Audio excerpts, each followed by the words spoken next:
So my name is Teresa Adams, and I am the Executive Director of Nami, Santa Cruz County, and that's for anybody new here. Anybody? I know a lot of people don't have their cameras on. If you put your cameras on, that would be nice, but that's up to you. But how many people are new to a Nami program? Oh, we have one. So now I'll just say my little one sentence about it. So NAMI is the National Alliance on Mental Illness, and we have 10 programs for those with mental health conditions and their family. We support the community. We do presentations in high schools and middle schools. And we work with law enforcement. We do trainings and we do support groups and classes and everything free of charge. And we help about 6,700 people a year. And if you can go to our website at namiscc.org, and if Sophia or Annie, if you could put that in the chat, that would be great. So I'm very thrilled that we have our presenters tonight on suicide prevention. And NAMI also works on suicide prevention. We work on increasing thriving and well-being. And our entry point is mental health. So we work together, and we were just talking about right before before you all joined, how we can collaborate more to help our youth. This is the time of year we're approaching the fall, and the fall is a time where we let those who are participants and all the folk that are affected by our programs. Like I said, there's about 6,700 of us, to donate, to open your hearts to generosity, so that we can shift the unworkable systems and help more people into having thriving and well-being through equity and compassion and dignity, and bring hope and a pathway to recovery for as many people as we possibly can. So I'll put in the chat the way you can donate, but as we go forward, we will send those who are on our mailing list a reminder, and if you feel like donating, we would really appreciate it. All our programs are free of charge, including these speaker meetings where we provide information on mental health, mental illness, and so on. So I will now turn it over to Sophia to talk about volunteerism, because many of our programs are run by volunteers. And raise your hand if you're an active volunteer in NAMI or have ever volunteered for NAMI. Yes, so, and I bet there's some hand raising that's going on in the people I don't see. I see some volunteers there. All right, so I'm going to pass it on to Sophia. Sophia Tierney, it works for NAMI. And I'll let her introduce herself. Thanks, Therese. My name is Sophia, and I'm the Youth Programs Coordinator, which includes our Ending the Silence program. It's a fantastic resource that allows people who are struggling with mental health to know that recovery is possible, and also to educate students on the best ways that they can help themselves or others. We present at middle and high schools, and in an effort to expand this program and reach as many students as possible, we are looking for volunteers with lived experience of mental health challenges to share their stories with these students, and anyone else who has an interest in educating youth about mental health awareness. So if this sounds like you or someone you know, there's absolutely no experience necessary, and each presentation offers a stipend of $40. And our schedule is really flexible, so you get to choose when you want to volunteer. And if you are interested, just reach out to me. I'm going to put my email in the chat. It's sophia@namiscc.org, or you can call our office and I will reach out to you. Now I'm going to ask Anastasia to make a couple program announcements of our support groups that we have. Thank you so much. Hi, everyone. My name is Anastasia, or Annie. I'm the program director at NAMI Santa Cruz County. For those of you who maybe haven't been in a while, or those of you who are brand new, I just wanted to remind you or tell you about our support groups. We have free support groups for adults with mental health conditions, You don't have to have a diagnosis. You can just, be looking for mental health support and community. And we also have support groups for loved ones of those with mental health conditions. Family member groups range from just our general family support group to youth and transition age youth specific. So if you go to that website that we have posted, www.namiscc.org, and you go to the groups tab, you can check out all of the groups that we have, register really quickly with a 30-second Zoom registration, and you'll automatically receive the link. So we really hope that you come join us. If you are looking for community and mental health support, we want to see you there. So thank you for that. I think that's all for our announcements. And now we're going to go to introductions for our wonderful guest speakers. Patrice, you're muted. All right. So I want to introduce to you Carly Memely. And many of you might know her, but I see her, she is working a lot. I have seen her present and really passionately with work to bring thriving and well-being to all, as I said, and reduce suicides. And so I get to, let me tell you about her. I'll give a bio. She's the program director for Suicide Prevention Service of the Central Coast. She has worked in community and mental health programs for 17 years and has worked extensively on suicide prevention, intervention, post-prevention efforts in Monterey, Santa Cruz, and San Benito counties for the past 14 years. She is an adult mental health first aid trainer and is a certified master trainer in the evidence-based applied suicide intervention skills training and safe talk workshops. She lives in Capitola with her twins and a wonderful therapy dog named Eleanor. And so now to Annie to introduce our next speaker.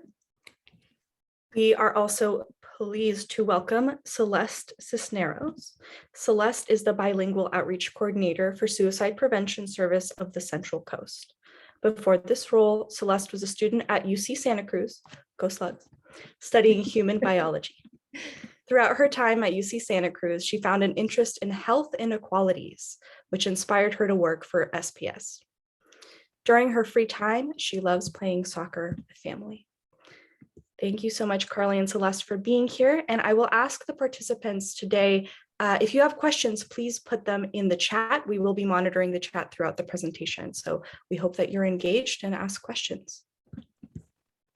Thank you so much. We're so glad to be here. It's always a joy. I'm going to go ahead and just pull up. We've got some pretty visuals for you to look at, but we will also just be stopping at sometimes and talking with you as a group during the presentation tonight. Some of you I've definitely seen before, and for those that don't know me, it's really nice to see you again.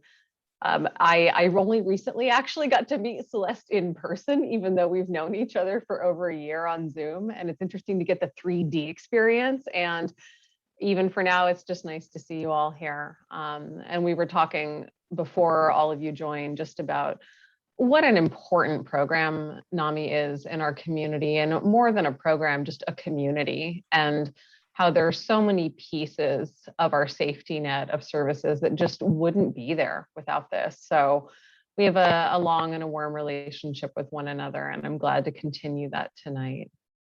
You want to say hi, Celeste? Hi, everyone. I'm glad to be here. This is my first meeting with Nami, so I'm excited as well. Thank you, Carly.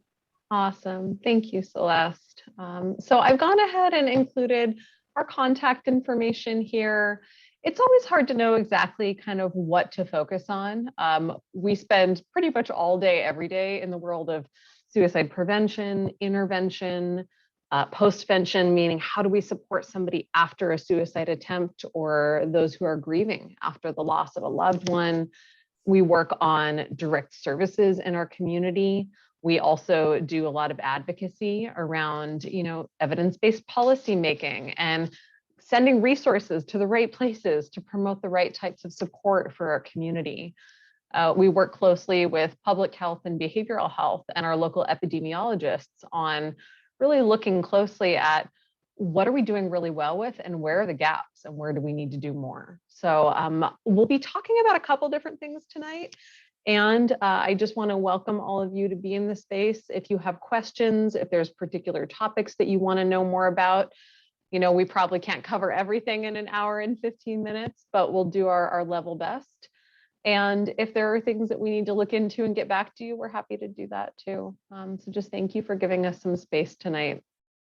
I also want to just acknowledge that as we think a little bit about what we're doing together, this is a heavy topic, it always is. And even though we talk about this all day, every day, there are days where it hits harder for us. And even when we're talking about, you know, suicide prevention policy, it's never lost for me that this is a very personal, very impactful issue for us as people. I am a 2-time survivor of suicide loss from one of my best friends and also one of my grandparents, and have seen just how the loss of a loved one to suicide is so different than any other kind of loss. And as heartbreaking and devastating as that is and can be, our ability to honor our loss, honor our grief, share that with each other, and advocate strongly for better postvention in our community is really yielding benefits. And I'll talk a little bit more about that. Just to be honest, like we have quite a bit of mental health history in my family as well. I suffer from severe clinical depression as well as intense anxiety, and it's kind of a running theme in the family. And it's interesting working with multiple generations, both my parents and grandparents who are still alive, as well as my children, on how we have conversations around this. And for those of you that are here, whether you're a volunteer with Nami, a staff member, a community advocate, or whether you're here just to connect and get some support and resources, I really appreciate that you are here. And whether you're wearing a helper hat or you're here for support, I really do want to encourage you as we're talking through this tonight to meet your needs, whether those are just human needs for hydration or food, or if you need to take a break. This is being recorded. So if you're feeling like I need to step outside and take some deep breaths or get some fresh air for a minute, or I just need to stop and go pet my cat, any of those things are absolutely fine. None of us will be offended, and we cheer you on for meeting your own needs and letting us know how we can support you with that. And we often say, if this brings things up for you, inevitably this brings things up for people. And what you do to kind of support yourself with that or to reach out for support is different for each person. But we will be talking about some community resources that you can utilize and access, and there are many more beyond what we'll cover tonight as well. And then our very last component of tonight, I will be asking everyone what your plans are for self-care after the presentation, whether that is, you know, looking up one of the resources or texting someone in your life that you went to this thing tonight, or petting an animal, or looking up pictures of cute animals on the internet, whatever it is that helps you to feel either a little bit of joy or support or relief, I encourage you to do that. So I'll give you a little preview of what mine's going to be. You heard mention of Eleanor, the therapy wonder dog. This is her. I have twin boys, and this is basically our live-in therapy dog, because when you're a family full of mental health issues, it's nice to have one around. And there are days where she's tuckered out and needs to take a break from life, as you can see on the left. And there are days where she's ready to party, as you can see on the right in our suicide prevention office. So that's part of my self-care right there. Okay.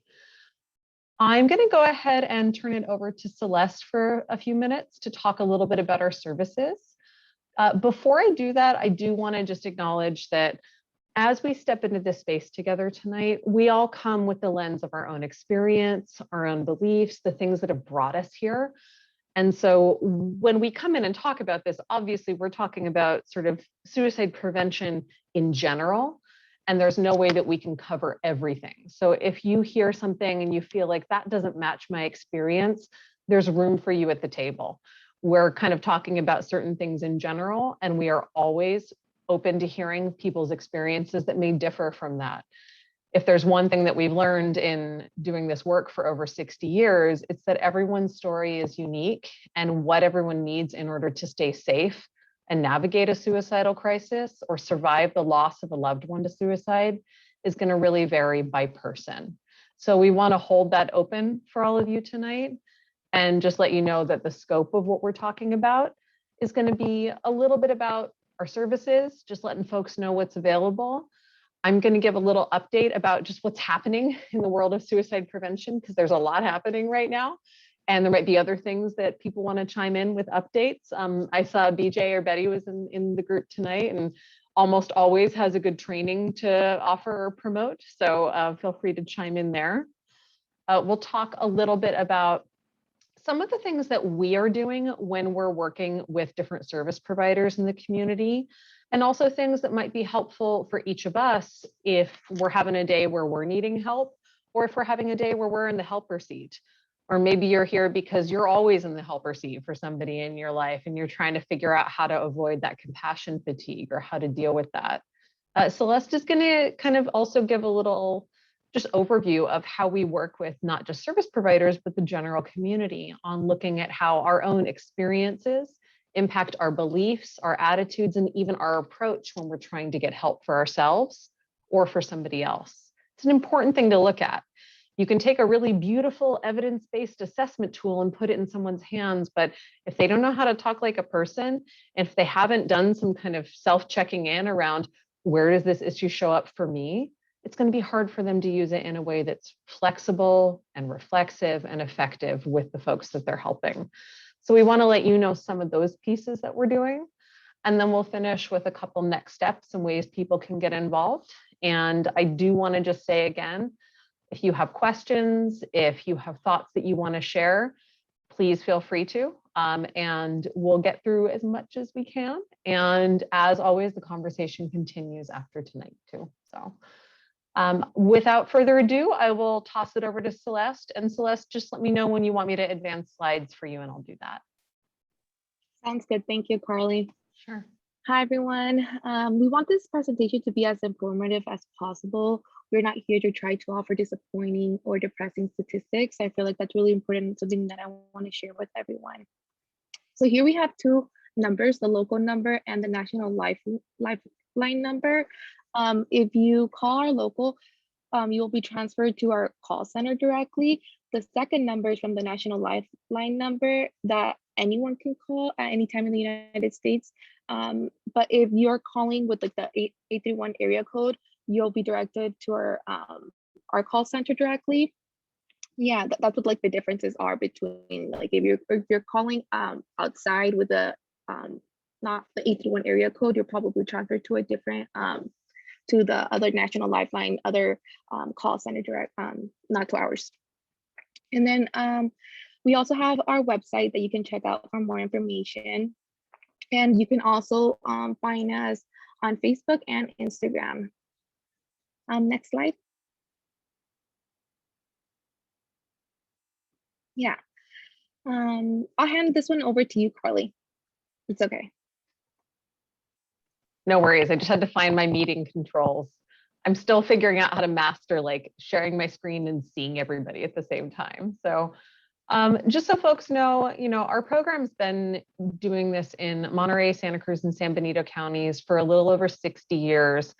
And we are still like a very grassroots, locally based, community-oriented program. And we've also grown up a little. So we are accredited by AAS, as you can see on our slide. And really what that means is that every few years, we get a visit from the people who do research on best practices on how to run a crisis line in a way that maximizes safety outcomes for our callers and balances these two really key things of not leaving people in danger, but using the least invasive intervention possible. Okay, so we'll come back to that a little bit later. We're also a member of the National Suicide Prevention Lifeline. And I think it's important for people to know that that's not like a call center somewhere in Washington, D.C. It's a network of local centers around the country who do this work and take calls from our local community members. There are actually 170 local and state funded crisis centers around the country that make up that network, and we are one of those. So we receive kind of we're the first tier of calls for the Tri-County area. And then we also work with some other centers to help with backup if we have times where we have more calls than volunteers on the line. So just so people know, and that'll be important in a little bit when we talk about some of the changes in suicide prevention and what's happening. Just so people know, we do provide support groups for people who have lost a loved one to suicide. And that's an important resource to have for part of kind of our post-vention efforts in the community. We also provide information and resources and connect people with, either individual counseling or other programs, and it's still not enough. So one of the things that we're working on with the county is what we call more active post-vention services, meaning when someone dies by suicide, we're not waiting for their family members to somehow eventually, through our outreach efforts, like find out about services. There's someone that shows up and says, here's what's available, and I'm gonna, if you'll let me hold your hand and walk you through the process. So there's a lot of good stuff happening there. And then we provide a really wide range of evidence-based education and outreach, including the applied suicide intervention skills training, of which we have one coming up, which I'll mention later tonight in case anyone here wants to go through that, as well as Safe Talk, mental health first aid, and several other trainings that we do in the community. So we are a very busy group. We currently have 4 staff. We're hiring for a new hotline manager, and we have about 50 volunteers. We normally have about 90. It's been a tough year. We're working to recruit more volunteers, and we'll talk about that towards the end too. And we have a fabulous training director who oversees our volunteer training and orientation. Okay. All right, Celeste, I'll toss it back to you to talk about the hotline. So yeah, I put in the chat the 2 numbers just in case. What I did, I save it on my phone. So in case you want to do the same thing, I just saved it just, to have it there, and it'll be easier and more reachable if I ever go into crisis. You don't need to be crisis to call, but just have it saved. I really suggest everyone to do that. The main service our program offers is our line. It's 24 hours, 7 days, and it's staffed by amazing trained volunteers. We are free and confidential, which means if you call us, you'll know that we won't discuss anything you said during the call to anyone else, besides the rare instances where we need to call emergency service for someone whose life may be in immediate risk. We're multilingual, which means that we have translators available in over 170 languages. Most importantly, you don't have to be suicidal to call. You can call for a friend, or if you want to know more about our prevention. And that's something really important that not a lot of people know. I feel like that you don't have to call to, you don't have to be in crisis to call. Next slide. So now I'm going to talk about other resources. We're not the only crisis line. There's a crisis text line in case you don't want to talk, or you can't for some reason because you don't have the privacy to talk on the phone. And then there's the National Suicide Prevention Crisis Chat. It's the same principle as the crisis text line, but instead of being a text, it's chat, where you can use it on your computer or on your tablet. So it's a little bit different in that way, but in overall the same principle. And then there's the Trevor Project, which runs a 24-hour crisis line just like ours, but their line is specifically aimed at LGBTQ and questioning youth. So that's an awesome resource that I highly recommend everyone check out. Next slide. Celeste, I have a question for you. Yes. Is there a video chat line for people who are deaf or hard of hearing? I can answer that one if you want. Yeah. Yeah, okay. There are some services that do that. The crisis text line and the online chat are really helpful for folks who are hard of hearing or prefer to, engage with someone in that way, shape, or form.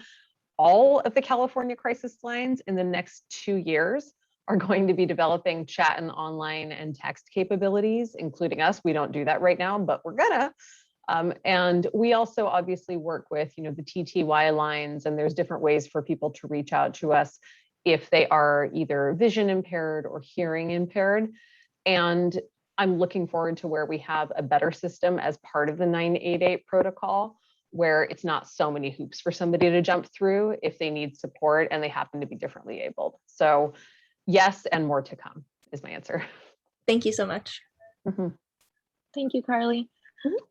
Continuing with like other resources, there's the Nami Santa Cruz helpline, which you'll call and then they'll return the line within 24 hours by a trained volunteer. Then there's the California Peer Run Warm Line, which is a resource for anyone in California seeking mental and emotional support. And yeah, those are like the other resource besides our main program that you guys can call in if you need help. Next slide. So Okay, this one's I'll pass it. me. Thank you, Celeste. Yeah, we don't want to take too long to talk about our program and what we do. We've certainly provided just a real range of services during the pandemic. A lot of our outreach and a lot of our survivor support groups obviously transitioned to online service. For the first time, we actually developed a sort of cloud-based response for the crisis lines so that volunteers didn't have to come into the physical call room. Even though we're an essential service provider, we wanted it to be safe. And I'm really happy to say that we've only had 1 or 2 cases of COVID period in our program, and none of those were when folks came into the office, and everyone recovered well. So we've taken a lot of effort to just support our workforce over the last year, and just to really be aware, and I'm sure you all probably feel this too, that when we're helpers in the community or we're advocates for mental health, it's not like we aren't also all experiencing the pandemic and the loss and the fear and the isolation and some of the pieces that have been more challenging. Unexpectedly, we did see some silver linings. We actually had more people come to our online suicide survivor support groups, and there were some groups that we were able to reach through our outreach that we didn't previously. We actually have been able to recruit and retain more of our volunteers because they have the option of taking calls from home. But it's challenging to be a helper in these times. And like everybody, we're dealing with, turnover and burnout. We have a very small group of staff, and there was a time this year where we only had 2 staff qualified and that were with the program to be providing 24-hour supervision and support to our volunteer team. And that meant that during the month, each of us for half of the month is on call 24 hours a day, and it's a lot. And we love this work and we have a lot of compassion, and we've had to work on kind of our own boundaries and sustainability and looking at what's that going to look like moving forward. I thought people might want just some updates about what's happening in the world of suicide prevention. So I thought I'd give a couple of those, and there are definitely more. We get a lot of questions around, are people calling more, and what have we learned from the pandemic? We learned that yes, we did have months where people called more. There were more months than not where we had, and the pandemic's still going, so it's weird to talk about it like it's over. But since this began, we've had some months where we've had 2 times or 3 times the number of regular calls. We've had some months where it's been very, very quiet. And whether that speaks to some of the stigma around this or people maybe not knowing where to get help, there's a lot of work for us to do there. We definitely got more calls in 2020 from young people under the age of 25, a significant, about 26% jump from what we normally get. We also got more calls, way more calls from people who were concerned about a friend or a family member. And it might be that when we're all busy doing our lives and whatnot, maybe we don't see that person in our household really isn't doing well, or that maybe they're not doing well in general, but lately it's been even worse. So we had more people say, I got to talk to someone about this. And I think that's a good thing that people are seeing that, noticing some signs and reaching out for support, not just so that they can help that person that they care about stay safe, but so they can get support for themselves. I've had the experience a lot of having people in my life deal with chronic suicidality or deal with ongoing suicidal crises. And it can wear you down. And it's really important when we're in that position to be able to reach out for additional support as well. We also got more calls from people who were dealing with domestic or intimate partner violence, or in some cases, child abuse. I want to clarify that earlier this year, suicide crisis lines were deemed by California government to be mandated reporters, but that's not the same thing that it means in other settings. When somebody contacts us and shares information that somebody who is an elder, a dependent adult, or a child is experiencing abuse, we have to gather some information and see if there's enough there for us to do something with that. It's very rare that we have any or enough information to do something with that because it's a confidential suicide and crisis line. And the other situation that Celeste mentioned with confidentiality, I just want to clarify that as being a crisis line and a confidential suicide crisis line, our goal is to help people be able to stay safe using the appropriate resources in their own life, in their family, in their community. And for us, emergency services, hospitalization, all of those pieces, that's the very last resort. And it's almost the last thing we actually train our volunteers on, because the vast majority of people who call us, that's not the right resource for them in order to stay safe right now. Once in a while it is, and when it is, it is. But we are also very, very active with a lot of groups in Santa Cruz County and Monterey County, developing and looking at alternatives to hospitalization, increasing mobile crisis services and mobile emergency response teams, and decreasing the likelihood that when someone's in a mental health crisis, that hospitalization is, the first thing that people think of. I'm sure I don't have to go into detail on this, but it can be, sometimes it's very helpful and sometimes it can be very traumatizing for people, sometimes very re-traumatizing. And sometimes people may go through that and still not get the help that they need. So the piece I mentioned earlier around wanting to not leave people in danger, and then also using the least invasive intervention, those are concepts that we work with constantly in our program. And our staff, the reason we're on call for our responders 24 hours a day is if there's a situation and they're trying to figure out, is this like an emergency situation, they have to run it by one of us. And we've been doing this for a really long time to look at what might some of the other resources be to help that person maybe avoid a higher level of care if that's not what they need right now. So I just want to let people know that's kind of a thing that we're working on behind the scenes. And I also have a lot of strong partnership, even from County Behavioral Health, in trying to develop that. We've been writing many, many millions of dollars worth of grants, state grants, federal grants, to get more mobile crisis services and more mental health response services in our community, so that we're not relying as much on our first responders for that and using the right resource for the right thing. So I'm pleased to report that. I will say a lot of people want to know, did the suicide rate go up during the pandemic? In the state of California, it actually didn't. It went down a tiny bit, which doesn't necessarily tell us much. A year's worth of data doesn't give us a lot to go on.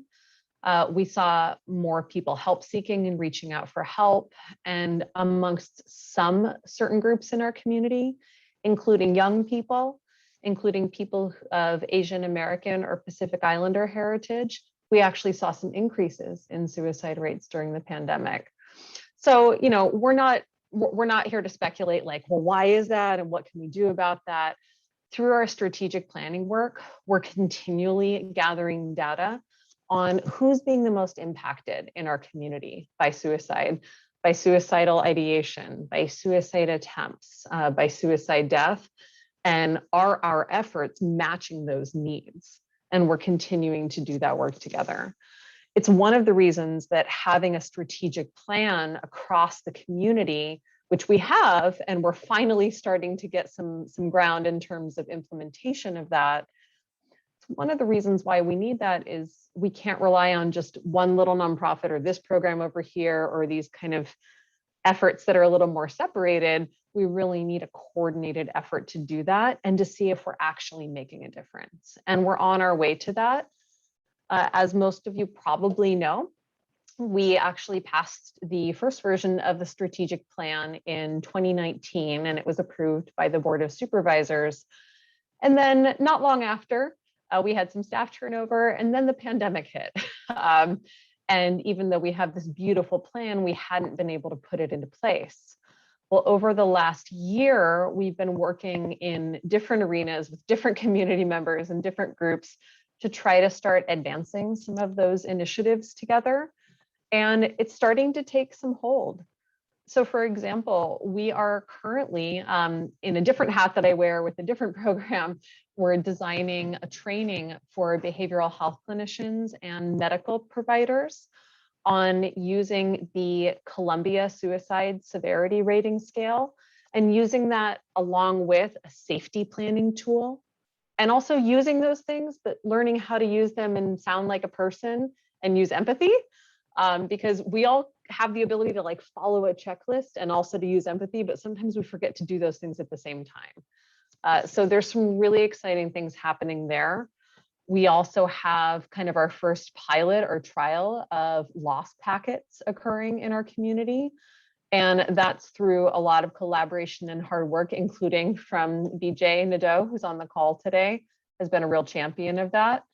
And we're really pleased to see the kind of the beginnings of that effort and really encouraged that some of the funding sources we're pursuing will hopefully yield longer term results in the near future. So we've been aggressively going after that. I will also say that our County Office of Education has a couple of superstars who are really spearheading suicide prevention efforts for the community. And coming up soon, folks from your team and our team are going to be working together to see how we can maximize our ability to make a difference there. And for our program to be able to kind of take some of those pieces and have them happen a little more naturally within the schools so that we can focus some of our resources and efforts on other populations in the community that need our support, including people with lived mental health experience. The big question in suicide prevention right now is what is 988? And I got an email from Carol Williamson, who many of you know, asking me to talk about this specifically for a couple minutes. So if you don't know, in August of 2019, basically the federal government decided we are going to create a 3-digit number nationally that will connect people to the National Suicide Prevention Lifeline. And it might seem like it's not a big deal, like, okay, so it's just a different number. It represents a lot of different things. Part of the effort here will be to divert calls that might be regarding emergencies related to behavioral health or mental health issues from immediately going to 911 and instead going to 988. It might be good if some of those calls get to somebody who's a trained suicide prevention and intervention specialist rather than immediately going to an emergency services dispatcher. This whole transition is going to bring about a lot more collaboration and close referrals between crisis lines and mobile crisis so that, again, we can try to help people access the right level of care while using the least invasive intervention possible that is going to be the least disruptive to that person's life. The other big piece is just visibility and stigma reduction. Everybody knows what 911 is. Not everybody knows what the National Suicide Prevention Lifeline is. And it's actually projected that within the first year, and this goes into effect July 16th, 2022, it's really close. We're doing our best to prepare. It's projected that we're going to get 3 times the number of calls in the first year that we normally get, and that it's going to increase from there. And that's great. And just so you know, all the crisis centers are scrambling to figure out how do we have enough staffing and volunteerism for that. So there's a lot happening on our programs end to really make sure that we have the capacity to support our community members in that way, as well as developing the capacity for text and chat-based services. So if you want to know more about that, you're welcome to get in touch with me. There's a lot to it. Everyone's heads are spinning. No one has all the answers yet. But we did get some good news this week that some of the California crisis centers are going to be receiving some additional funding to be able to prepare for this and hire some more staff. So hopefully that'll be us, and I'm working on that. Now on to more interesting things. I want to just mention that we, during the pandemic, have not been able to do some of our in-person workshops because these are evidence-based programs. The people who certify them did not allow us to do these remotely. We actually have our first assist or applied suicide intervention skills training scheduled on Monday and Tuesday, October 25th and 26th. And I think a few folks here have been to an assist before. If you haven't, it's a great opportunity. If you consider yourself any kind of helper in the community, and if you're a volunteer with Nami, I would love for you to join us.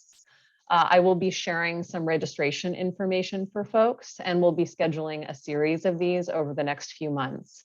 This is kind of the gold standard of community education around suicide intervention and helping a wide range of helpers, not just doctors or psychiatrists or whomever, or suicide crisis line workers learn how to do this, but people who cut hair and bartenders and Uber drivers and the people that we might encounter in our lives who maybe want to provide that support to us and don't have the training yet. Or even if you have training on this and you want a refresher, it might be really awesome. The Safe Talk series is just a 3.5-hour workshop, so it's a little bit more bite-sized. And I think a few of you have come to those as well. And that has a lot to do with just suicide awareness. So what are the warning signs? How do you start that conversation? And then if somebody needs help, how can you connect them to somebody who can do an intervention? And we'll be scheduling those very soon. And I'll make sure that that announcement gets distributed to the NAMI group. And then we, for the first time, are about to start offering virtual mental health first aid trainings, which is really exciting. This will allow us to reach more people in the community and just promote mental health literacy, reduce stigma, and really help us to be able to have more meaningful conversations around this together as a community. So lots of good things happening. Also, if you aren't already familiar with Deborah Sloss, she is a beloved therapist in our community and also runs a spectacular radio show called State of Mind. And this really is conversations about mental health and wellness. And she has a series that you can go on and access. She also has a link on her website called In Your Voice, where you can even just call in and share a little bit about your own experience or give her an idea for a topic. If you think there's a thing that we need to be talking about more as a community, it's a great place to do it. In the last month, we recorded 2 shows with her, one on youth and suicide around the pandemic. And then just this last week, I actually worked with a member of NAMI who's a suicide loss survivor. And the 2 of us recorded a show on complicated grief after suicide loss. And that will be airing, I believe, the first Sunday in October. You can get all the information at Deborah's website. If you're not already on her listserv, get on it. It's good, it's inspiring, it's beautiful, it's honest, and you can be part of that conversation too. Okay. And then we'll have more information coming, but International Survivors of Suicide Loss Day is every year the Saturday before Thanksgiving. And it's a really amazing way to connect with people around the state, the nation, and around the world to continue to heal after suicide loss. So that was a lot of information, but these are the questions people ask me the most often lately. And I wanted to make sure to tell you that along with more need, we're also seeing a lot of really amazing resources being developed, and we're really rising to meet that challenge, and glad that we have your support in doing so. I'm gonna stop there for a second. That was a lot. See if there's any questions. I do have one question, Carly. Yeah, it's about sure. the mobile emergency response team. Is anyone able to address how MERT fit into the local suicide prevention model? And when is it best to call MERT directly when a teen is in crisis versus calling another service? Right, that's a great question. And during the pandemic, a lot of the mobile crisis, and MERT stands for Mobile Emergency Response, and MERTI is similar but for youth. We have seen a lot of variability in the services, both in Santa Cruz and also in Monterey County. I actually just got an updated chart of what's available and how to access it and when. So I will share that with the folks at NAMI, and that could potentially go out along with the notes for the meeting so that people have an ability to utilize that. And it's hard because there's no way to say like, this is when it's the right thing, or don't use it in this case. Sometimes it really depends on the situation and what's not just available, but what's acceptable to the person who's struggling. That's one of the criteria that we use to try to figure out what's needed as part of a safety plan for somebody. It should be resources that are able to help the person, that are available and that are acceptable to that person to the best of our ability.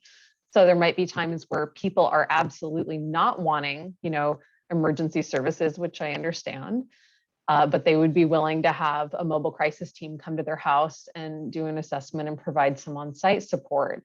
So it kind of depends on our ability to become familiar with those and to navigate those resources. And if it's okay to give a pitch for this, I might say a possible topic for a future speaker meeting could be how to utilize those different county mobile crisis services. Because even as a fellow service provider, it's shifting information. And I think the more people that know about it, more people in the community won't automatically think we need to reach out to 911. They will be aware of and be trained to and familiar with accessing some of those other resources. So I'm happy to provide some more information on that in a follow-up document, if that's helpful. Great question, thank you. Okay, do a quick time check, okay. I also just want to say that in some of our strategic planning work in the community, a lot of you may have seen this before. And if you haven't taken a look at our suicide prevention strategic plan, I believe it's currently on the website for Santa Cruz Behavioral Health, and I'll make sure we put the link in there for that too. But it's really kind of modeled after this idea that the issue of suicide is very complex and that there are many different places where we could make a difference to help somebody, and people are going to need things in different areas. It's nice because it also doesn't give us this idea that we need to launch a completely new system.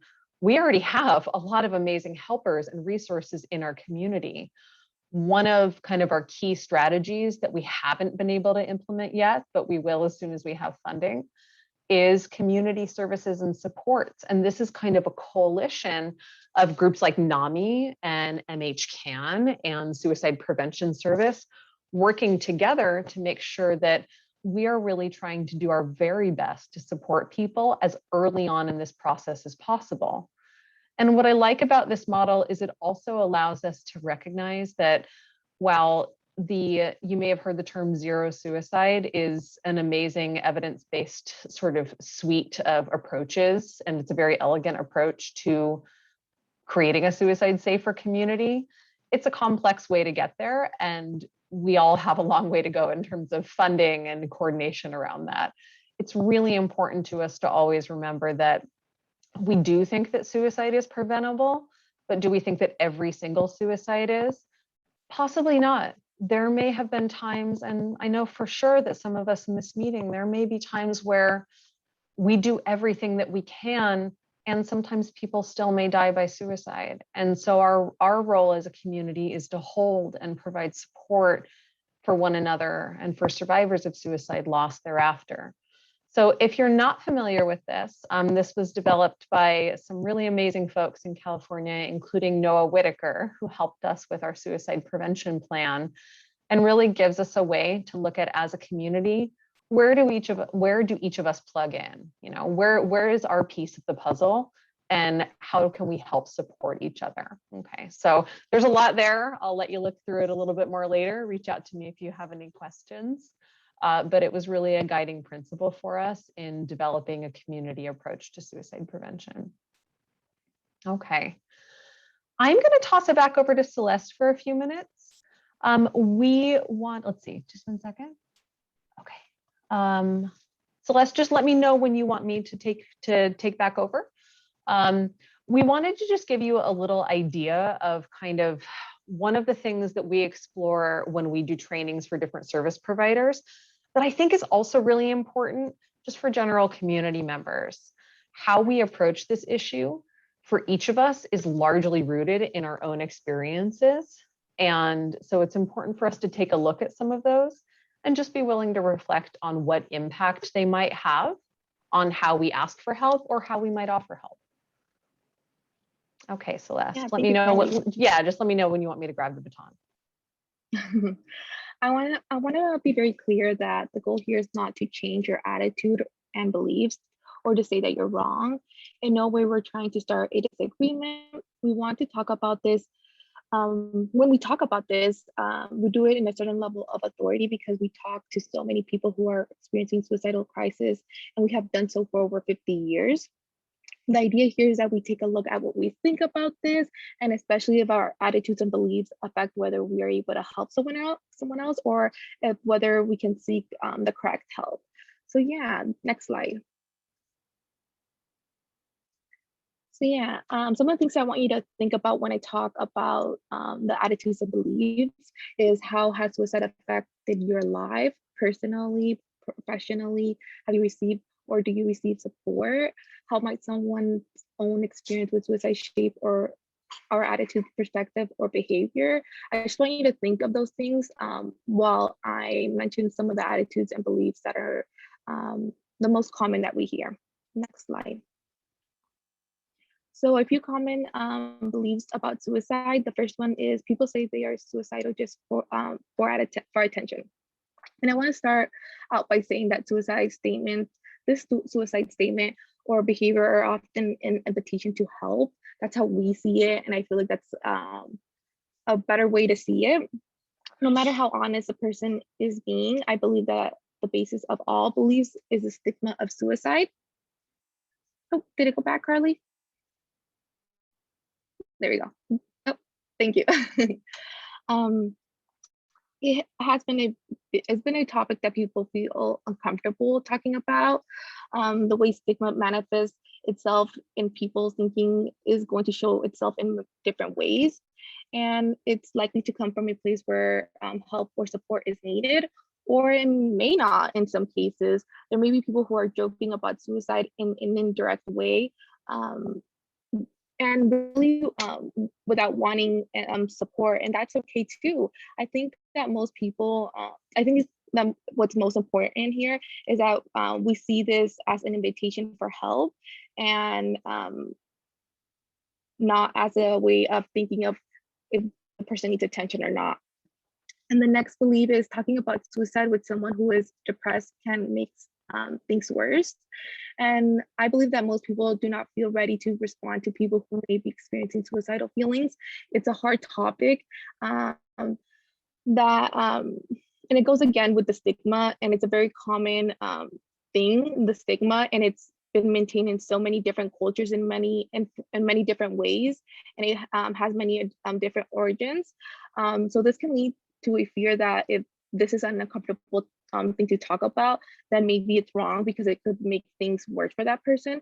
And I don't think the fear is wrong. I think it comes from an understandable place, you know, but we have found this to be true not only because of the work we do with people who are in a suicidal crisis, but also because of the 50 years of operating our hotline, and because what we do with our community, we've noticed that, you know, this is not something that's true, and it's always better to talk to someone. And then the last attitude and belief, people who are serious about suicide can't be helped, or some people are just too far gone. And again, by doing this work for more than 50 years and cooperating with national organizations that do all kinds of research and strategic, I can't speak today because it's late, and strategic, oh my God, I can't say that word, to address suicide prevention, we find that there are many different things that we can do as an individual. This belief, I think, makes a lot of sense in relation to stigma. Again, I know stigma, but it is the idea, if someone has already so far down the road to experiencing a crisis, this must mean that there's nothing left to do. But again, we don't feel ready to talk about the feelings and how it makes us feel uncomfortable. It can definitely give rise to all kinds of ideas and all kinds of fears, which result in the feeling that there's really nothing we can do. The fact that we get so many calls from people is very important to us, since having thoughts of suicide doesn't mean you have to do it. I have just you know, shared a lot of information, and if anybody wants to take a break, I totally understand. Yeah, or get a drink of water, it's totally okay, because I know we just covered a lot. Next slide. I'll pass it on to you, Carly. Sounds good. Thank you, Celeste. And I just wanted to add a couple things here, and thank you for addressing that. These are things that whether or not folks in the meeting tonight, believe these or not, these are very common notions. And when we talk about reducing stigma, this is some of what we're fighting against. And also, we have compassion for the fact that people have good reasons for feeling suicidal, and people also have good reasons for being afraid to talk about it or being afraid to help support someone in their own life.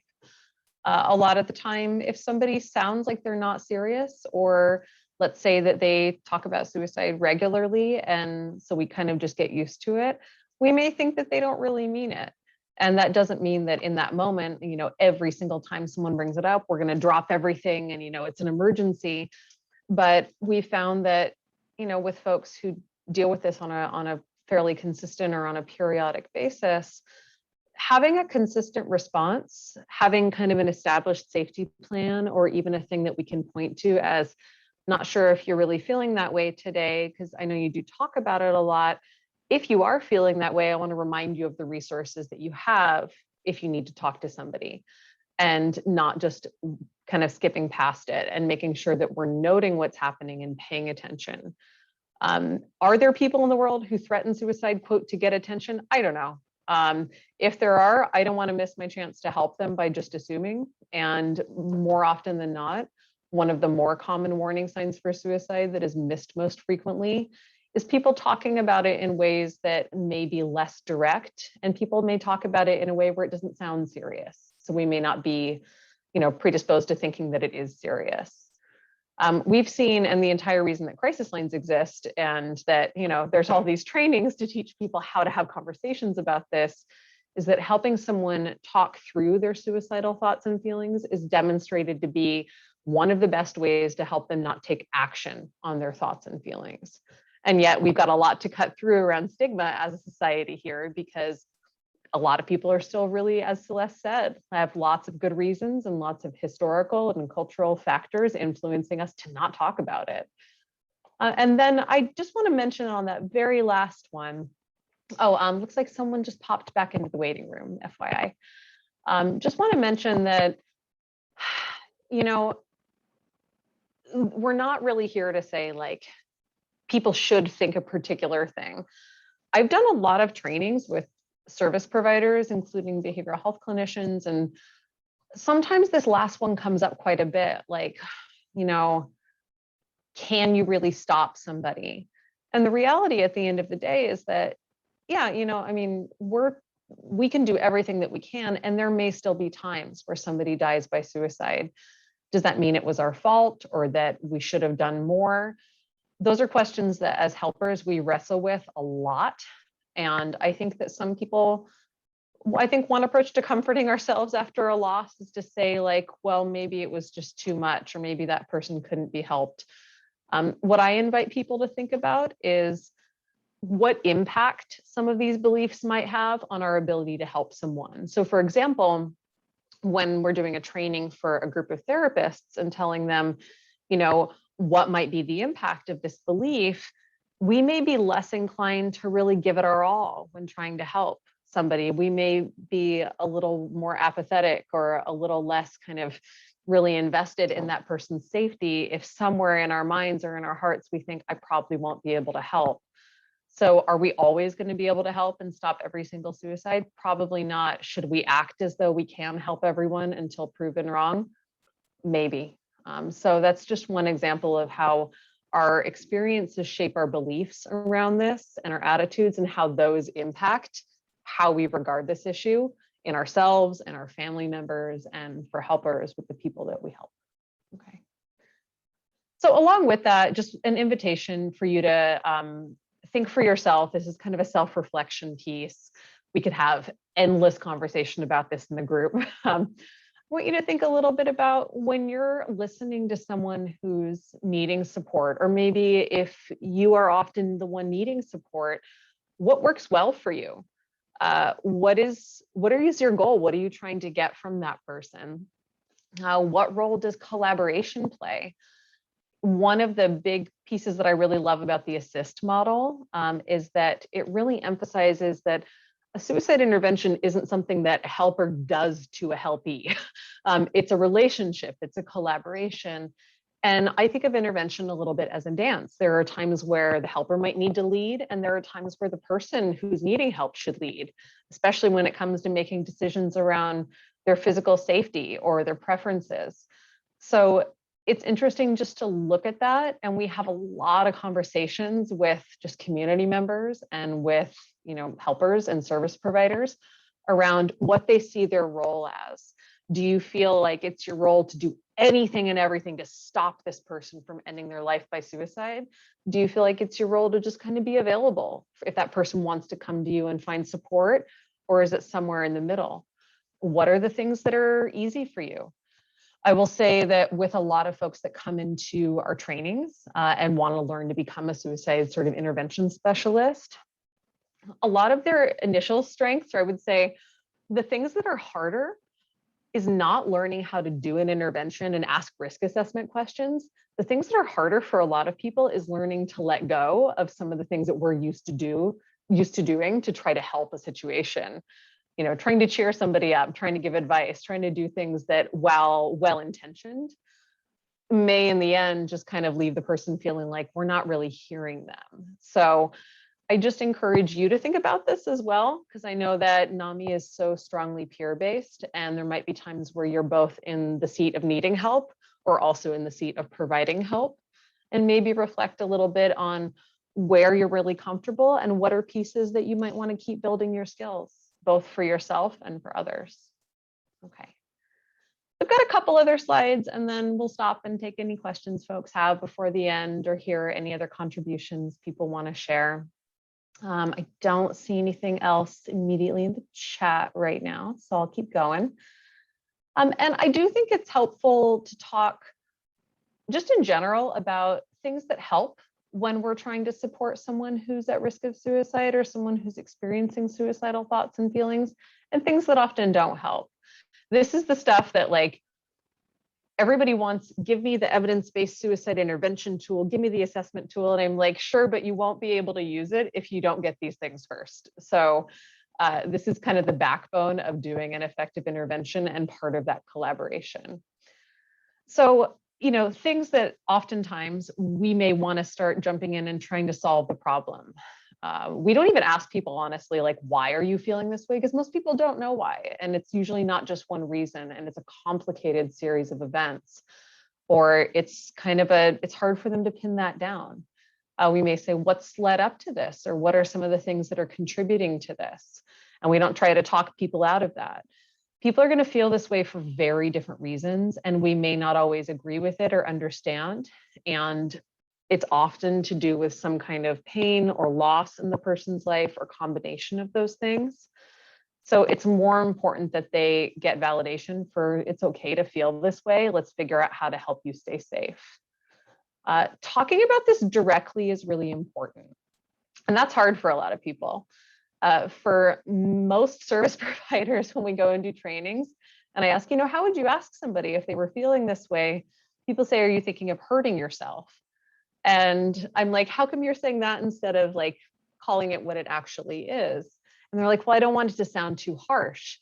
Well, the reality is that for many, many, and even the majority of people who have suicidal thoughts and feelings, they may not actually want to die. They may just not want their life to continue as it is right now, or they may want to stop the pain that they're feeling. They need something to change and are having a really tough time figuring out what that would look like, or finding hope, or imagining what that might be. So it is actually really important, so that both they know it's okay to talk with us about it, and also so that we can help them really kind of step into the reality of what they're considering doing. I don't want to say, are you thinking of doing something? Are you thinking of hurting yourself? I want to ask the person, are you thinking of ending your life? And there's a way to do that that is warm and caring, and also direct. I know this is a thing that we talk about a lot, and I want you to know I'm not just asking you to check it off a list. Like, you're saying some really dark stuff today, and I don't know if this is what's happening for you, but if it is, I don't want to miss it. Like, are you thinking about killing yourself? If so, you can talk to me about it. Okay, so that doesn't feel like, I hope it doesn't sound, aggressive or confrontational. We can ask this in a direct way that is also very inviting and also very personalized. The research shows us that if we're able to point to specific things when we're asking, that can be helpful. So for example, if you've noticed warning signs, or, I noticed that your mood has been a lot lower than normal lately, or I noticed that, you're not doing these things that you normally do. And sometimes when that's happening for people, it might be because they're having thoughts of suicide. Is that what's happening for you? I'm sure that everyone here, and myself included, I'm glad that more often we get asked about suicide in this day and age, but too often it gets asked like this. What's your name? What's your date of birth? Are you feeling suicidal? Like, I'm not going to tell somebody if they ask in that way. So if you can personalize your ask and give somebody kind of, here's why I'm asking, and invite them to share with you, the chances of them sharing with you are much, much better. So it's important that we're direct. And you can also acknowledge, be honest, be yourself. Like, I'm scared to ask about this. This is a hard thing to talk about, but I'm going to push through that because I really want to find out what's happening with you. The thing I always say to our hotline responders, and that I think is absolutely true, is that your humanity is not a liability in this, meaning you don't have to be perfect and know exactly what to say or exactly what to do. We care very much about the people in our lives.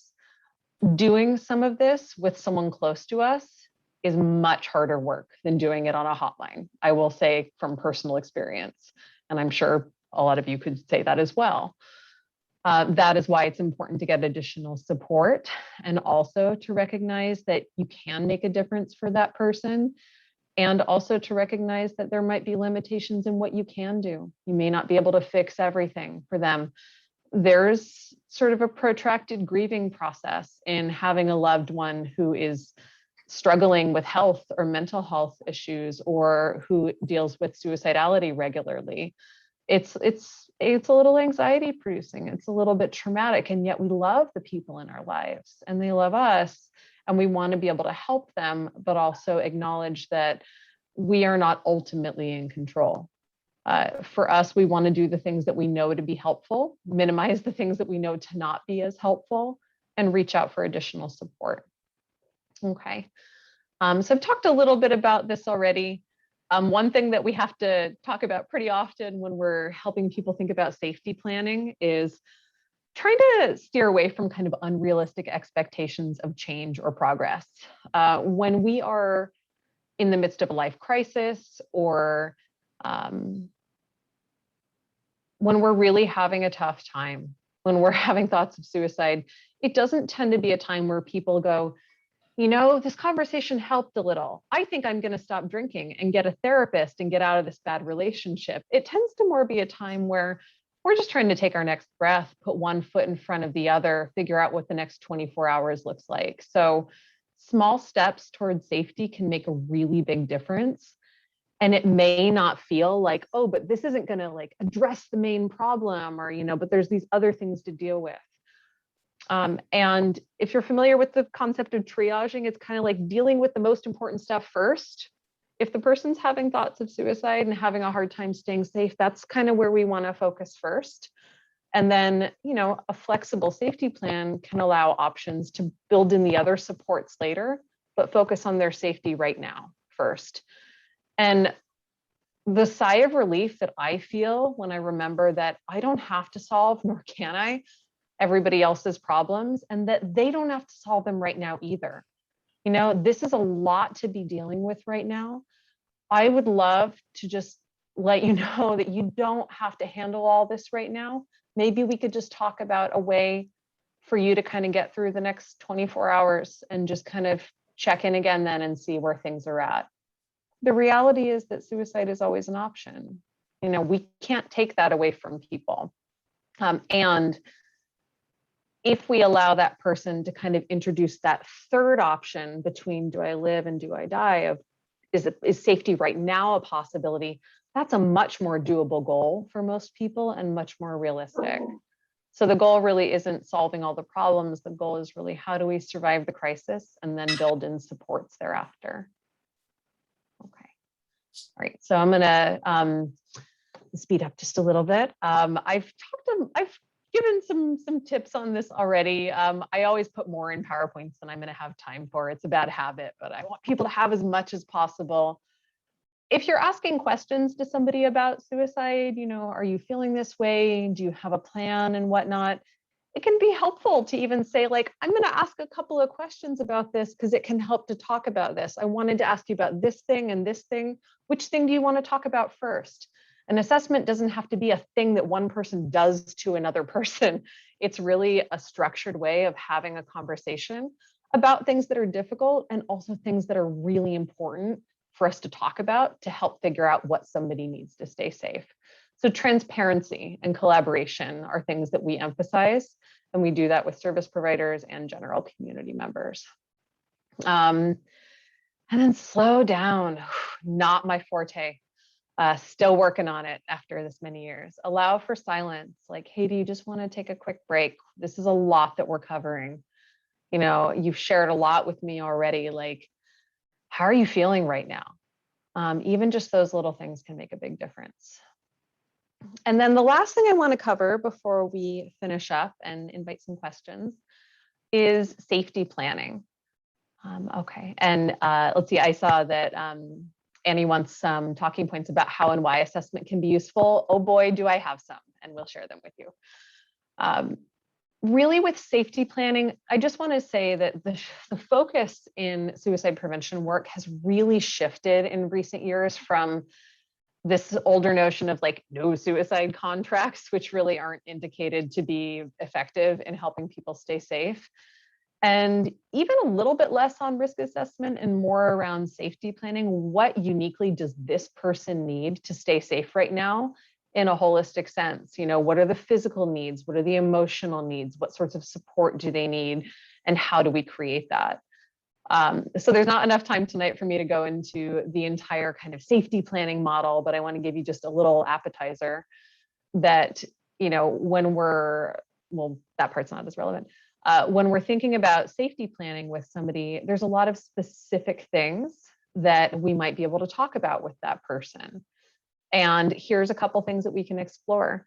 A lot of the time, it's what do you think you need right now? And there's a reason why we don't start with this, why this is kind of later in an interaction with somebody. Because early on, if someone's telling you, I'm thinking of killing myself, and you're like, so what do you think your options are? They don't think they have any other options at that point. They need to talk about it first and process some of that before we can get to the point of, if you were to stay safe for right now, what would it look like? So yeah, we have that suicide's an option. We know it's not the only option. If you're not 100% sure that that's what you want, we might want to figure out a way for you to stay safe right now. Or we might say frankly to the person, I'm concerned that if you do take that action, you won't have a chance to find out if things will change. We don't promise people things are going to get better because we don't know that. Things may get worse before they get better, or maybe they will, but we're really careful to really value trust in our conversations with the people that we talk to and say things that are honest. I am worried if you take this action right now, you won't have a chance to find out. We look at a plan just for right now and maybe put off making that really important decision for a time where you're not as emotionally escalated. And for most people, once they've had a chance to share and process some of this, that can be helpful. And it's different for each person.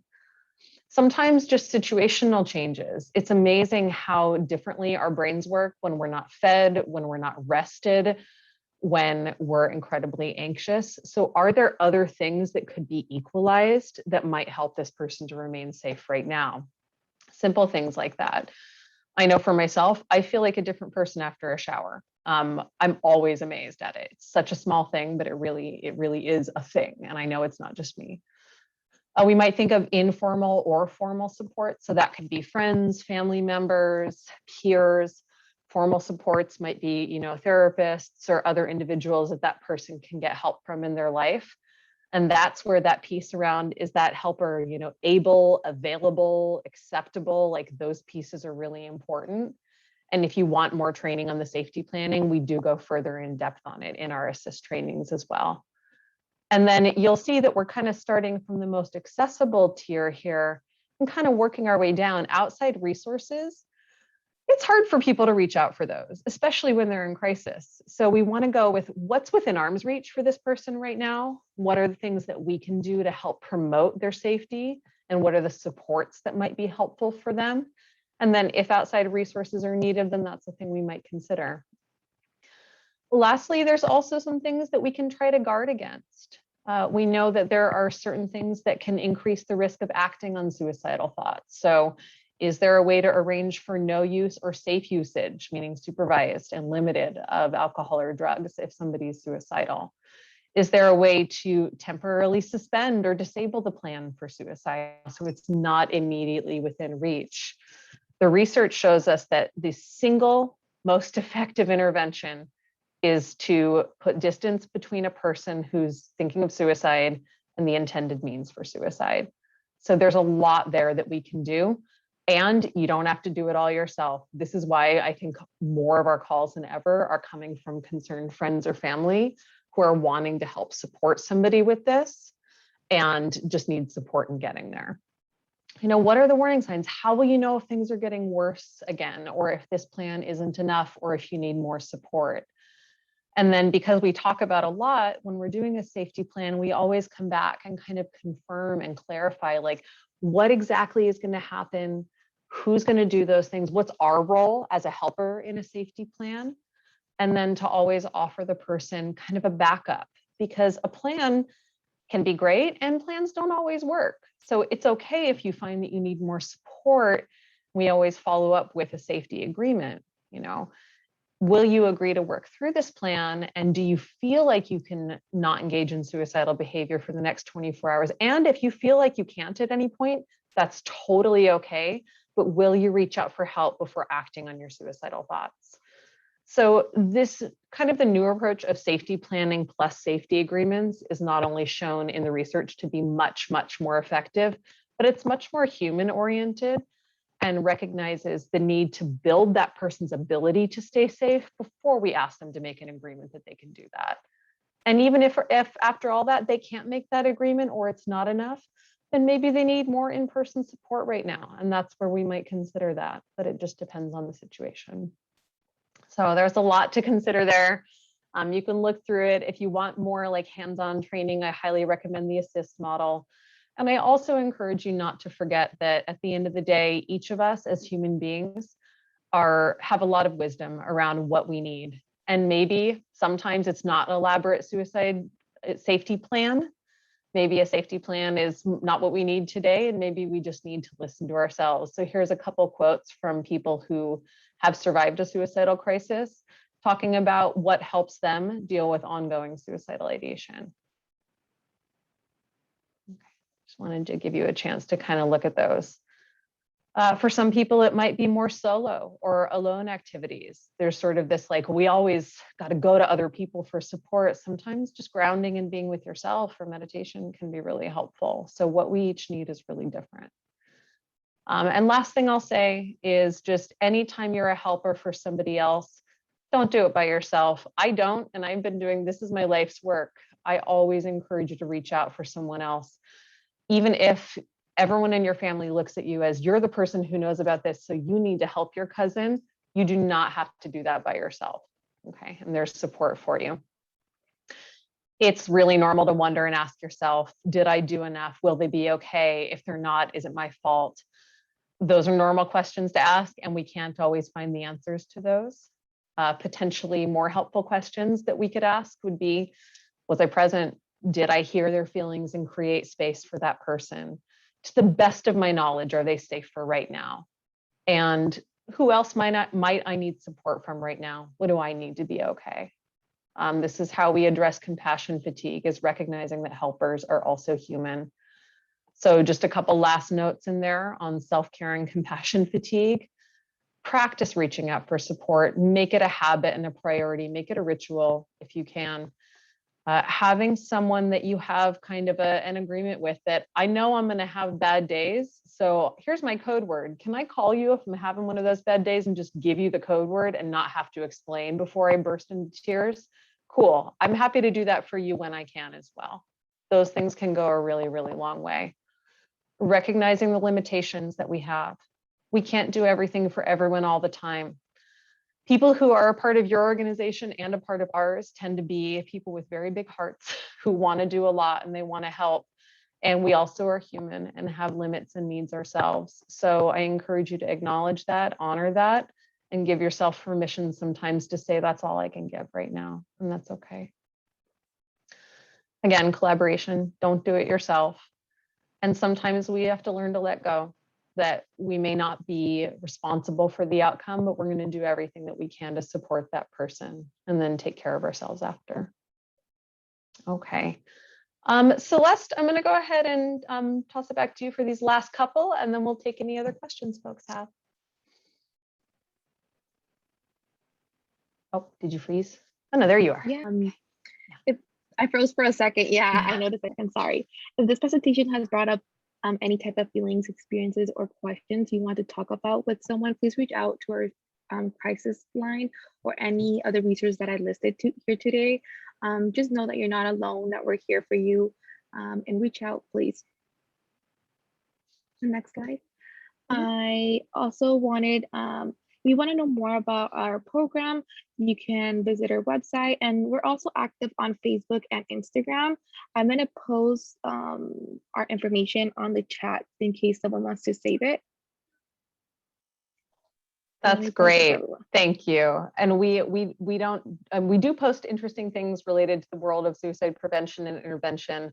We also post a lot of really empowering things and also cute animal pictures and inspiring ideas for self-care, because this work is not just about the reasons that people feel suicidal or why people die. This is about what helps us stay here in times when we feel like we can't. So all of those things, pets, plants, redwood trees, cakes, all those things are a part of it. So we want to make space for those too. And we also repost things that are going on in the community that we see.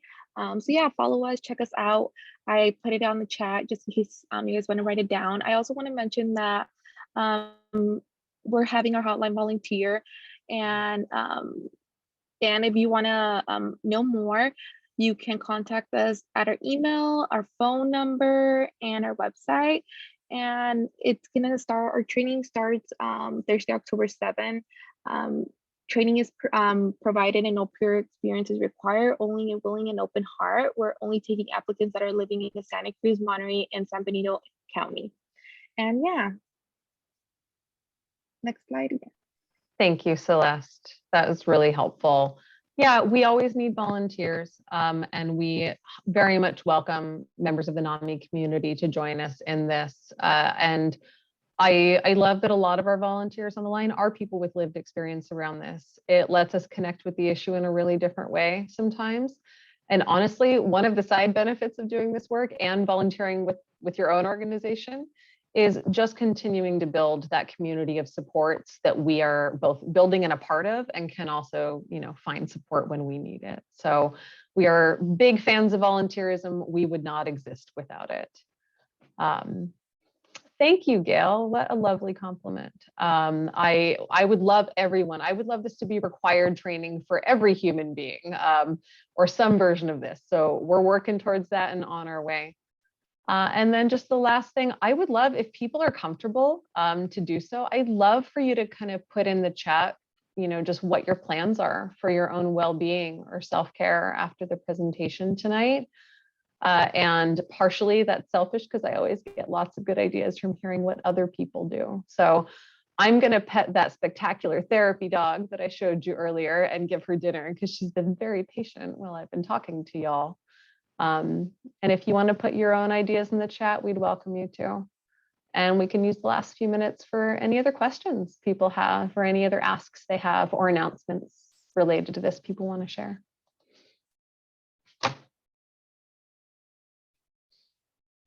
Good ideas in the chat. Ice cream.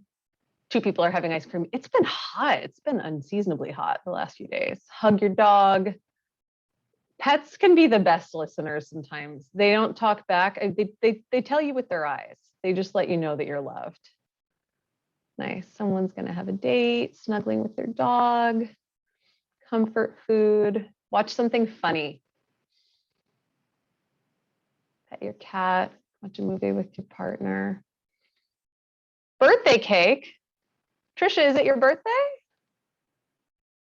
If so, happy birthday, and we're honored to have you spending it with us. Thank you for being here. So I want to be respectful of people's time. That's all that Celeste and I have to share, and we just want to thank you for giving us some space with you all tonight. It is your birthday, Trisha. Happy birthday. I would sing to you, but it would be really awful and even worse over Zoom, but I will just say it and hope that the next year of life for you is full of good things. And thank you for being here. Yeah. Carly, thank you. And Celeste, what a great session. Thank you. Yes, thank you. Yeah. So thank you all. This topic is near and dear to my heart and many of us, all of us here, I think. And so really, thank you so much, Carly and Celeste, for the work that you do. It's very important work, and I'm excited about your plan. I'm excited about how Nami can work with you in alignment. So you see in the chat all those great numbers. And I'm going to do some of the other things. I'm going to have a treat. I'm going to find some cake. I'm going to celebrate you, Trisha, with cake on my own, so we can steal the self-care, because it is a topic that, you know, it touches us deeply, touches me. So have a great evening, and thank you. Come back, and the month after next, we'll have our next program, and you can find out about it on our website. You want anything else I'm missing, Sophia or Annie? Nope, they're shaking their heads no.